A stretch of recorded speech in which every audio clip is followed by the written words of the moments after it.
criticism, it reminds us of only one person, who is Sigmund Freud.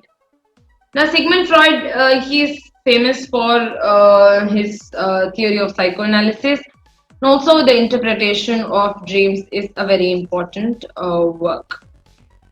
Now, talking about Sigmund Freud and psychoanalytic criticism, he basically talks about the theory of personality. Now, theory of personality is nothing but id, ego, and superego. He talks about the existence of three people in you. Now, id is nothing but pleasure principle. It is childish and impulsive. Say, for example, your mother has baked a cake. She's kept it inside the refrigerator for your brother's birthday or for your sister's birthday. But then, as even as a grown up, we get tempted when we look at the cake. We actually take, using our fingers, we remove the pastry from there, we actually lick it. And we have our own share of the cake. That is the pleasure principle, going by the pleasure principle. Now, I like it, I just do it. That is it, which is extremely childish and impulsive.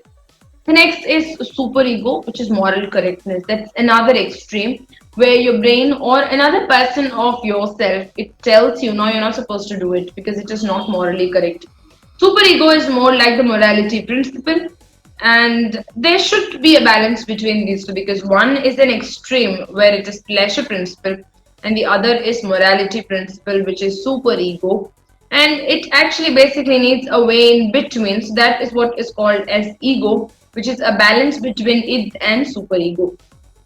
Now, talking about these three principles, we have it in our Hindu scriptures also, that a person is actually made up of three different qualities: tamasic, rajasic, and sattvic. So again, it relates to Hindu philosophy as well. So, as far as the pleasure principle is concerned, Freud says that people do only something that they like a lot. So anything that gives pleasure to a person is something that he will do definitely. Yes, so that is the pleasure principle, and that's another important contribution of Freud. Another important thing as far as Freudian analysis is concerned is the development of concepts like Oedipal complex and Electro complex.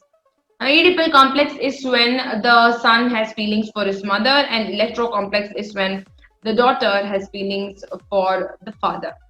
And again, we've had research articles and the use of this particular concept in a number of texts. For example, Hamlet is a classical example of Oedipal complex, where he hates Claudius simply because he's married to his mother. So that's one interpretation. So that's again Oedipal complex in work. Now, these two terms are actually from Sophocles' plays. One is, it's from Oedipus Rex basically, and Electra is again another character who likes her dad. Yes, yeah, Hamlet is a classical example of psychoanalytic criticism. Now, talking about psychoanalysis also, psychoanalysis is nothing but when you're understanding the psychotic nature of a particular character. I'll just give you a few names or characters that you will, texts that you could probably look at.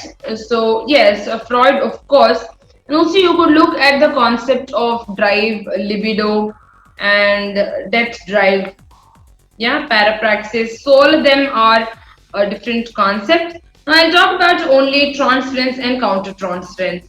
Now, you actually have these famous, there's this famous movie, Onion by Vikram. Now, in that movie, this fellow, the hero, is made to lie down, and then he is given an object, and then he is asked to actually, to recollect feelings. So when he sees the rose, he gets reminded of his love affair that he has with the heroine. And when he is actually being shown a different object or a picture, he visualizes it and he gets different experiences. So that's again psychoanalytic a form. So transference is basically something that happens in a psychological setup because it's basically being practiced by psychologists or psychiatrists. Yes, so those are different concepts of Sigmund Freud. You could also look at Lacan. Lacan again is another important person as far as psychoanalysis is concerned, and he talks about the mirror stage. He talks about the various stages. Of course, I'll talk about the mirror stage because the mirror stage is when the kid is actually looking at the mirror, and then he feels self love for himself. You're startling yourself, and there are of course different stages where you realize your reproductive structures and so on and so forth. You could go back and read that particular thing. Also, you could look at Julia Kristeva. We'll be looking at Julia Kristeva as far as, I mean, while we talk about feminism, but however, she also figures in the discussions of psychoanalytic criticism.